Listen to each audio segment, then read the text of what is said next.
그렇다면 이제 여러분에게 과제를 하나씩 내준 오늘 4월의 주제 만남이라는 그런 주제를 가지고 한번 시를 써 봅시다 했는데, 만남 늘 얘기지만 시는 여기서 숙제를 한다고 합시다. 아이고, 만남에 대해서 글을 써오라 했는데, 그럼 어떻게 쓸까? 내가 오늘 친구와의 만남, 남편과의 만남, 아내와의 만남, 그런 얘기를 쓸까? 근데 그런 얘기는 산문이 돼요. 이야기가 되죠. 만난 이야기. 특별히 누구를 만난 이건 산문이 되죠. 근데 시를 쓰라니 이거 차라리 산문을 쓰라면 쉽죠. 참. 왜냐면 산문으로 제목이 만남이라면 인생은 끊임없이 만남이니까 얼마든지 그 소재가 있습니다. 근데 시를 가지고 만남을 쓰자니 쉽지가 않아요. 자, 여기서 우리는 늘 시는 이걸 생각해야 됩니다. 그러니까 시는 어떤 제목이 주어졌을 때 이 제목을 어떻게 해석할까? 이겁니다. 이 제목을 어떻게 해석할까? 그럼 예를 들어서 사전적으로 만남이라는 것은 서로 다른 두 사물들이, 두 인간이, 두 인격들이 서로 접촉하는 것이 만남이다, 뭐 이렇게 되겠죠. 그 해봤자 아무 감동이 없죠. 그럼 이 만남이라고 하는 것을 어떻게 시로쓸까?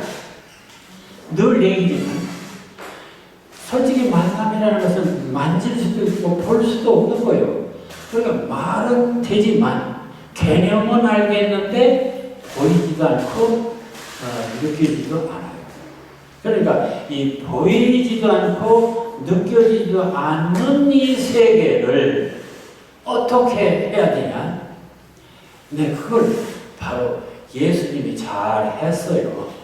그래서 늘 얘기지만 그런 걸 해결하는 방법은 직접 설명하면 안 돼요. 시로 쓰는데 반드시 예를 들어서 해야 돼요. 예를 들어서. 그러니까 예수님이 하나님, 하늘나라는 말이야. 천국이야. 아주 살기 좋은 데야. 해봤자 소용없는 소용없고. 그러니까 예수님이 늘 뭐라고 했어요? 천국은 말이야. 마치 어떤 장사꾼이 지나다가 밭에 도화가 있는 걸 보고 말이야.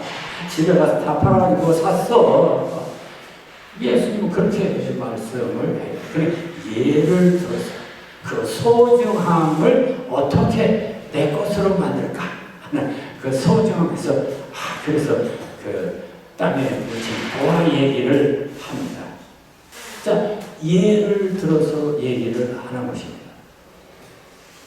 이야기도 그렇단 말이에요. 그러니까 보이지 않는 세계는 반드시 예를 들어서 보이려고 노력해야 되지, 논리적으로 설명하면 시가 안 된다, 그것입니다.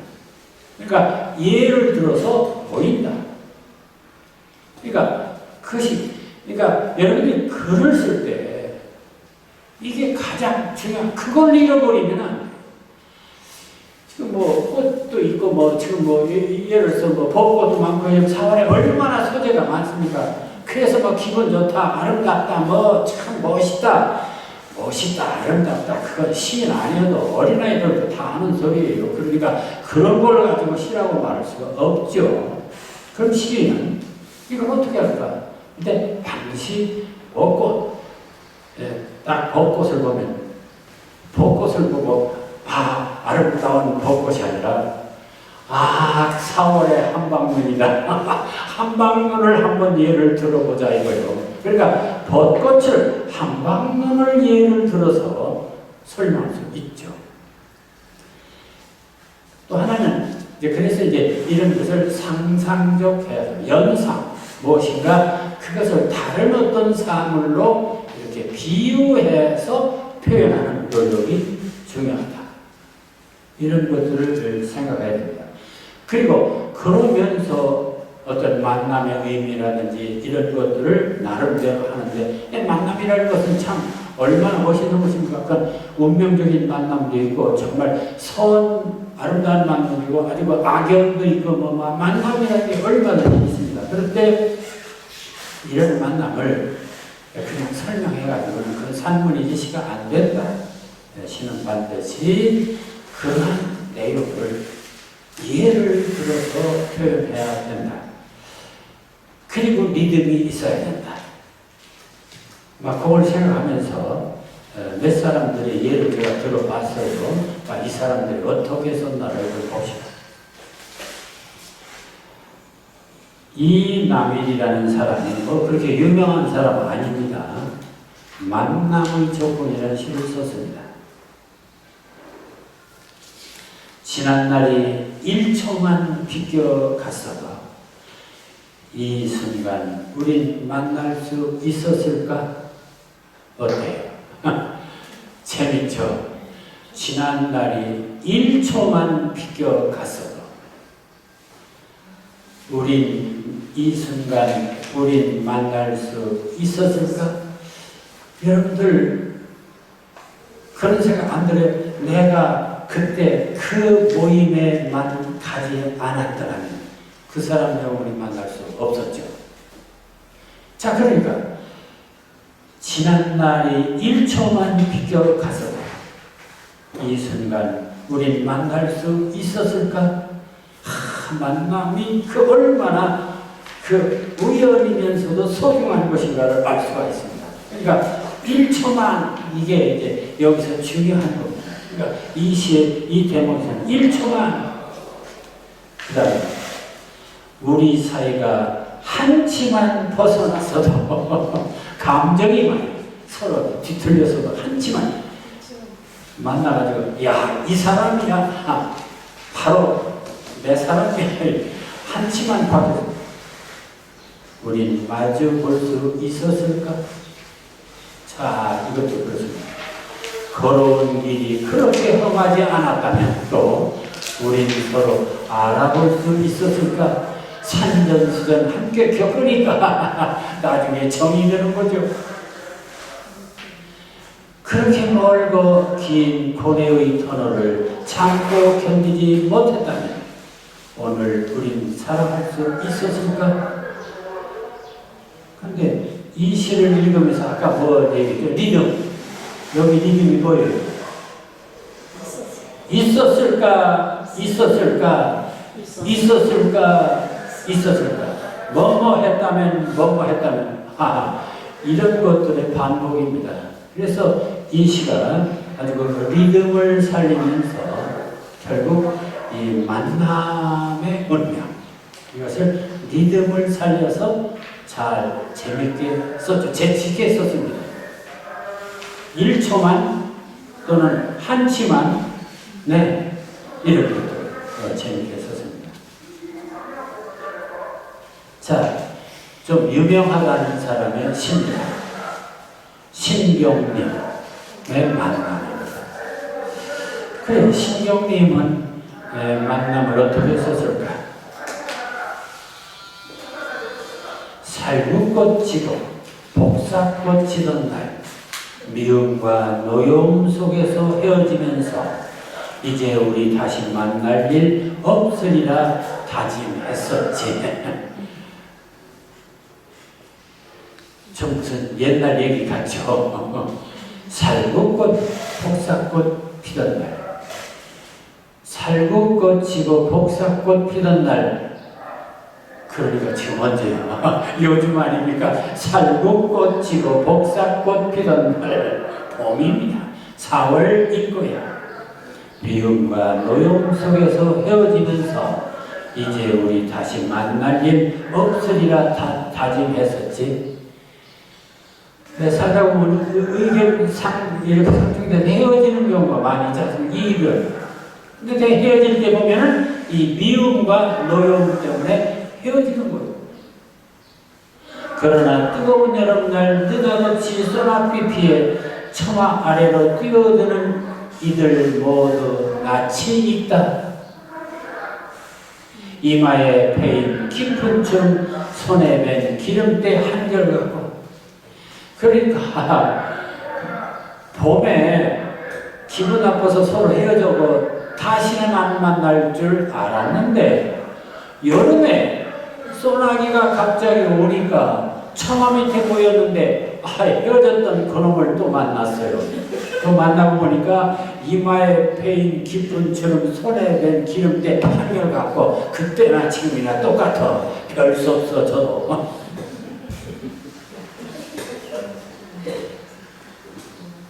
자, 그래서 묻지 말자. 그동안 뭘 했느냐 묻지 말자. 그 얘기하지 말자. 서로 헤어진 것이 잘못이니까 묻지 말자.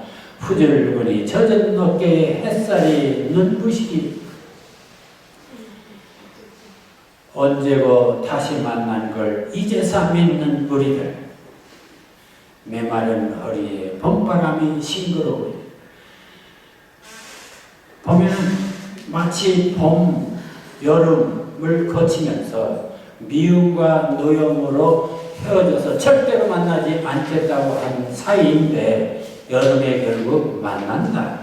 여기서는 하나에 그게 좋을 때 만났는데 그걸 알지 못하고 종을 모르고 여기 뜨거운 여름날 느닷없이 소낙비 그게 아주 어려운 그 일을 당했을 때 그 어려운 일을 당했을 때 만나고 보니까 결국 뭐 더 잘난 것도 없어.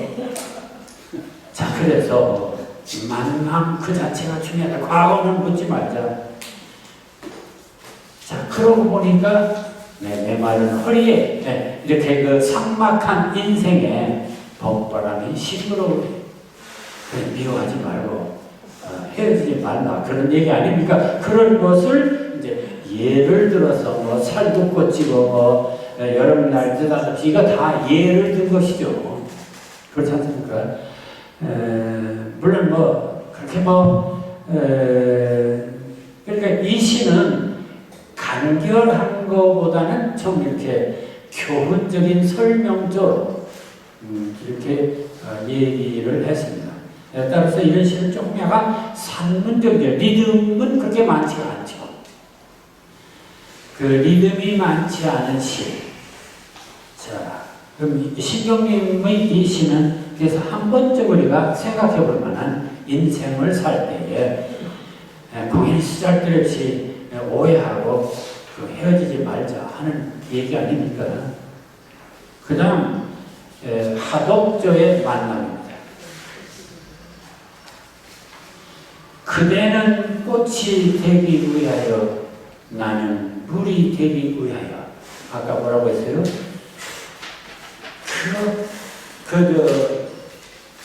이렇게 어떤 개념, 어떤 의미를 논리적으로 설명하지 말고 예를 들자. 여기 예를 잘 들었어요. 자, 만남이 뭐냐? 너와 나의 만남이 뭐냐? 그대는 꽃이 되기 위하여 나는 물이 되기 위해서. 그래서 너는 꽃, 나는 물. 이렇게 예를 들었어요. 그래서 그대는 꽃이 되기 위하여 나는 물이 되기 위하여. 그대는 물을 만나기 위하여. 그러니까 나를 만나기 위해서죠. 나는 또 그대를 만나. 그러니까 그대와 나를 꽃과 물로 예를 들어서 서로 주고받는 대화입니다. 재밌죠?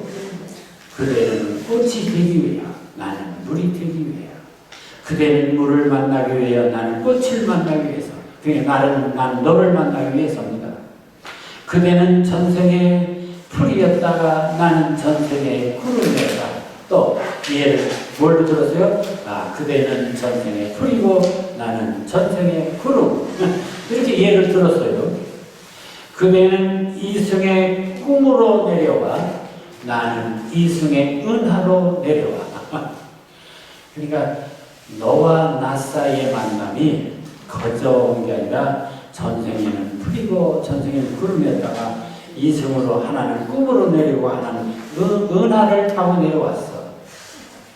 그리고 긴 겨울 참고 긴 여름 참고 오랜 세월을 거쳐서 그대는 나의 꽃이 되었다. 그러니까 그대는 내 사람이 되었다. 나는 그대의 사람이 되었다. 그래서 꽃이 되어 물속에, 그러니 이제 어때?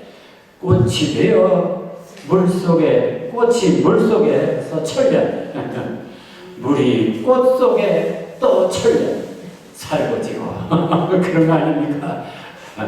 그냥 하루 이틀 만난 게 아니라 전생에서부터 이제 꽃과 물이 되었고, 그래가지고 풀이 되었고 구름이 되었고 또 꿈과 은하로 이렇게 되어서 서로 만났으니 이제 꽃과 물이 서로 합쳐서 천년만년 살고 지고 뭐 그런 얘기 아닙니까?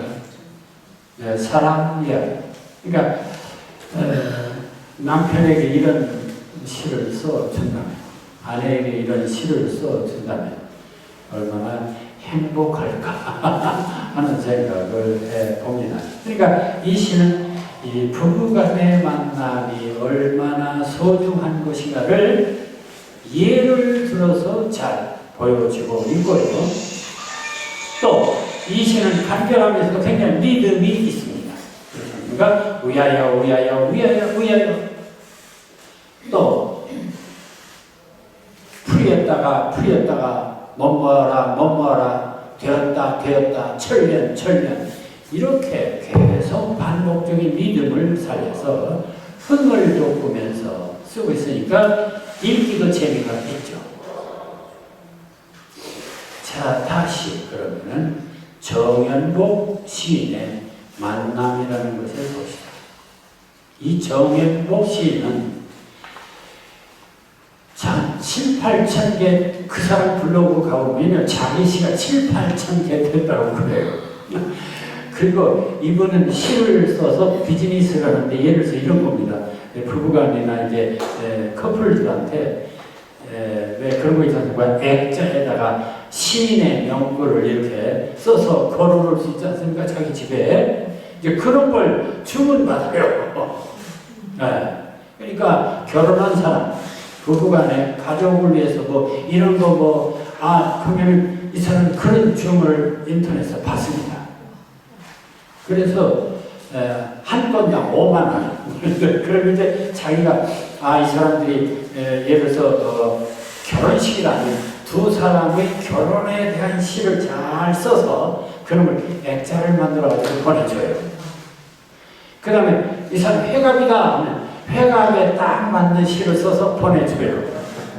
생일날에 대한 것을. 그래서 이런 걸 가지고 전문적으로 하는 그런 시인이 있습니다. 이게 바로 이 정연복 시인입니다. 그래서 이 정연복은 이런 시를 엄청 많이 썼어요. 그러니까 7,000개가 8,000개가 그렇게 되더라고요. 그렇게 많은 시를 썼어요. 그러니까 어렵게 쓰지를 않아요. 쉽게, 알아듣기 쉽게 재밌게 쓰는데, 자, 여기 봅시다. 만남이 뭐냐? 꽃과 벌나비가 만나 또 다른 꽃을 피운다. 여기서는 꽃과 벌나비 했으니까, 꽃은 이제 예를 들어서 남자고, 또는 벌나비는 여자고, 벌나비는 남자고, 뭐 이런 거 아니겠어요? 그러니까 이게 이제 부부시라든지 결혼시라든지 거기에 적합한 것입니다. 꽃은 꽃과 만나 예쁜 꽃밭을 이룬다. 나무는 나무와 만나 숲이 되고 산도 된다. 네, 여기도 철저히 꽃과 나무 또는 남이 이런 탄생과 죽음이 만나 지상의 한 생이 된다. 들숨과 날숨이 만나 목숨을 잇는다. 외로운 두 가슴이 만나 명랑한 사랑이 된다. 슬픔이 슬픔과 만나 따스한 위로가 된다. 만나서 꽃이 되고 생명이 되고 아름답게 되는 거예요. 네, 협력해서 선을 이룬다. 이런 거죠. 자, 이런 시로 재밌게 썼습니다. 그리고 이 시도 굉장히 리듬이 있습니다. 피운다, 이룬다, 된다, 된다, 된다, 된다. 네, 된다의 반복입니다. 이렇게 리듬을 살리면서 쉽게 이미지를 구사했죠. 자, 다시 이 정채봉이라는 이는 아동 시인입니다.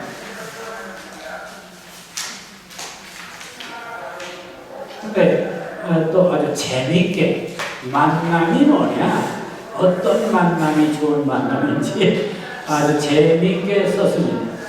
정채봉 만남. 가장 잘못된 만남은 생선과 같은 만남이다. 어때요? 왜? 만날수록 비린내가 묻어오니까 윈드가 있습니다. 여기서 중요한 것이 바로 그겁니다. 이 만남, 잘못된 만남을 생선을 비유로 드는 것, 이게 바로 센스입니다. 바로 이 사람의 얼마나 참 기발합니까? 잘못된 만남은 생선과 같은 만남이다. 이걸 바로 그러니까 시인의 재치는 거기에 있습니다. 잘못된 만남을 생선이라고 하는 예를 들 수 있다. 이게 중요한 거예요. 시인의 상상력이 바로 그걸 요구하고 있습니다. 그러니까 아주 신선하죠. 그럼 처음에 뭔 소리야 이거 생선이라니. 벌써 생선 소리 하니까 비린내가 난다. 가장 잘못된 만남은 생선과 같은 만남이다. 만날수록 비린내가 묻어오니까. 두 번째 줄을 하니까 더 재밌어요. 알기 쉽게 딱, 그렇구나. 가장 조심해야 할 만남은 꽃송이 같은 만남이다. 꽃송이란 예를 들었어요. 왜? 피어 있을 때는 환호하다가 시들면 버리니까. 이건 이제 꽃이 다 나쁜 거 아니지 않습니까? 그런데 이제 다만 이 시인은 여기서 꽃을 그렇게 해석했죠. 그건 시인의 자유입니다. 그러니까 바로 이것은 그 꽃송이가 다 나쁜 거 아니잖아요. 얼마나 꽃송이 좋습니까? 근데 가장 조심해야 할 만남은 꽃송이 같은 만남이다. 피어 있을 때는 환호하다가 시들면 버리니까. 가장 비천한 만남은 건전지와 같은 만남이다. 또 있습니다. 힘이 있을 때는 감수하고 힘이 다했을 때는 던져버리니까. 배터리 유행가 중에 배터리 그런 거 있죠. 배터리 사랑의 배터리 이런 거 충전. 그러니까 여기서는 그냥 가장 시간이 아까운 만남은 지우개 같은 만남이다. 왜? 금방 만남이 순식간에 지워져 버리니까.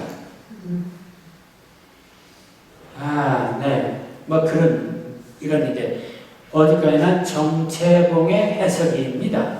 그런데 어쨌든 우리가 그래 공감이 가죠. 근데 좀 유치하네. 유치해도 재밌지 않습니까? 그러니까 이제 이런 겁니다.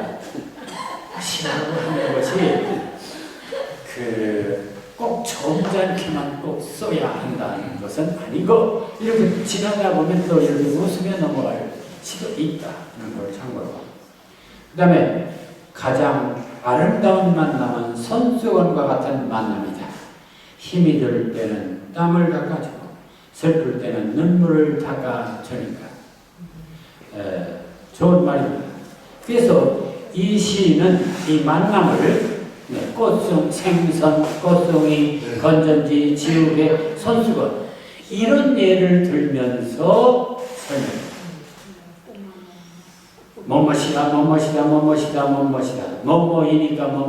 뭐뭐이니까 이런 어조를 살리면서, 리듬을 살리면서 썼어요.